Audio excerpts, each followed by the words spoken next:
Ramesh Swaminathan. Welcome to the show, sir. Thank you so much for speaking with us. Thank you.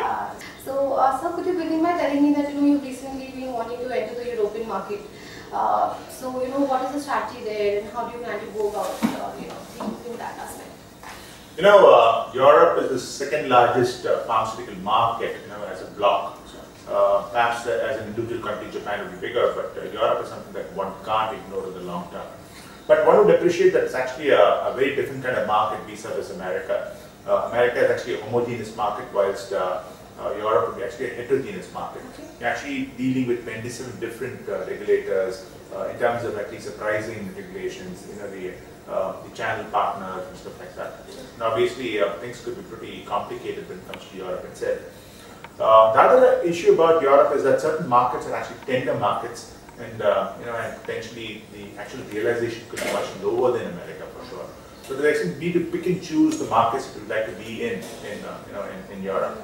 So if you talk about, you'd be obviously be interested in looking at the branded markets, and potentially that would include the whole of Eastern Europe and Russia, and certain pockets of, in fact, the Western European market itself.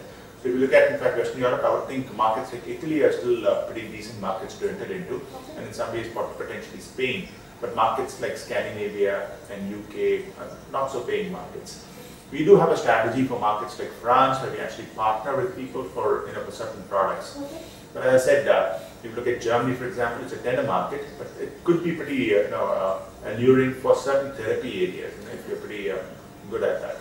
So you need to pick and choose your strategy. You can't have one shoe kind of fits-all kind of strategy. So your first foot with Europe would be where? I mean, any plans on that? We obviously have an internal scheme of things, and we believe that Russia is important to us, and so would be certain other parts of Eastern Europe, Poland, and potentially markets like Romania and so on. CIS countries, for example, certain parts would be pretty useful. But we would see an onshore presence in potentially Russia, certain parts of Western Europe like Italy, and some peripheral presence in other markets. And talk about acquisitions in these areas. How soon do you want to go about it? And you have any certain figure that you would like to invest, or any specific brands that you're looking to acquire in Europe? Firstly, in our case, it's always been calibrated aggression, and we place in fact our aspirations in three buckets. One is, of course, the geographical spread of countries that we would be interested in. The second bucket we could look at, in fact, technology platforms. And third, we would be looking at, in fact, brands in various markets, and those essentially in branded markets. Though, of course, even though America is an island market, it's got its branded presence also, and we would be interested in those markets.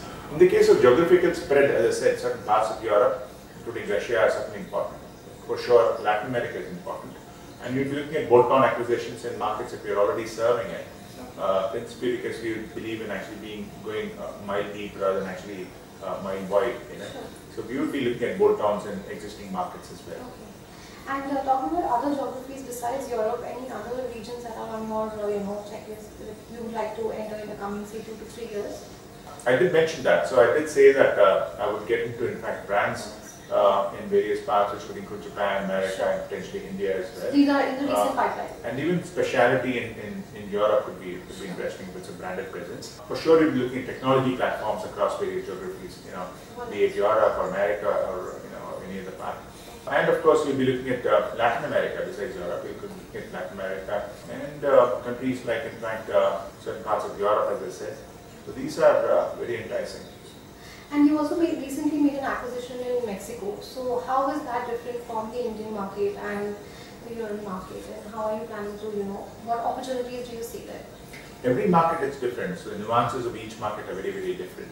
If you look at Mexico, I think it's a pretty large market, and to the extent I think the potential is very high because it's part of the pharma emerging market, so to speak, which encompasses countries in the big Brazil, Russia, India, China, and you have the next crop of countries like Mexico, Indonesia, Nigeria, Turkey, and so on. So all of these countries are important. Mexico is part of the Latin American region, and we said as a region it's very important to us. And two important countries there would be Mexico and Brazil for sure. For starters, the other countries could be important also. So we got into Mexico with, in fact, an ophthalmology specialty buy. And with our own stable of products that we have for America, I believe that we could make a pretty good volume presence in Mexico. And obviously we'll be looking at a host of other therapy areas also. it helps in actually growing the specialty of tel in various markets, because products that are sold in America could be sold in Mexico, in Europe, in India, and so on as well. So the technology platform, is kind of, it's universal. It's got universal applicability. And talking about your business in India, what are the future plans? Any mergers, acquisitions? How is it going to build up in the coming future? India is a very important market. We have a pretty good presence in India. Our own growth rates have been well over 20-22% on the trot for the last several years. But unfortunately, India is also a fragmented market. There are more than 4,000, 5,000 players out here. A, because of the government policy, and B, because a lot of those actually started off with entrepreneurs who are still, and most of the businesses are still the first generation. As it gets passed on to the second and third generation, you would expect, in fact, a reshuffle of portfolios and so on. So one could expect, in fact, because this consolidation across the globe, and India has to catch on at some point of time.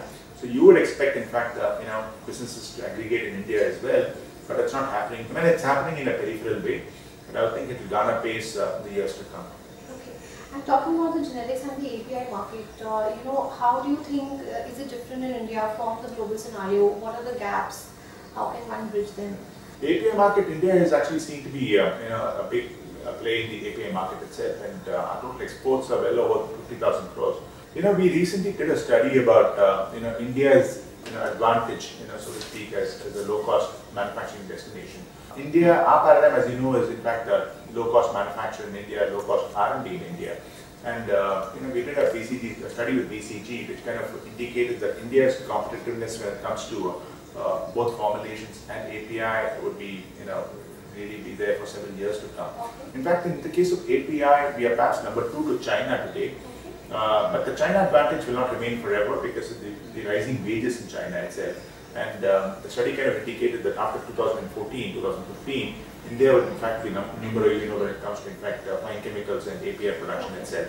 So I think the interest of generic pharma would be well served if one continues with a very large presence in India. So from that perspective, I think API presence in India would be very important.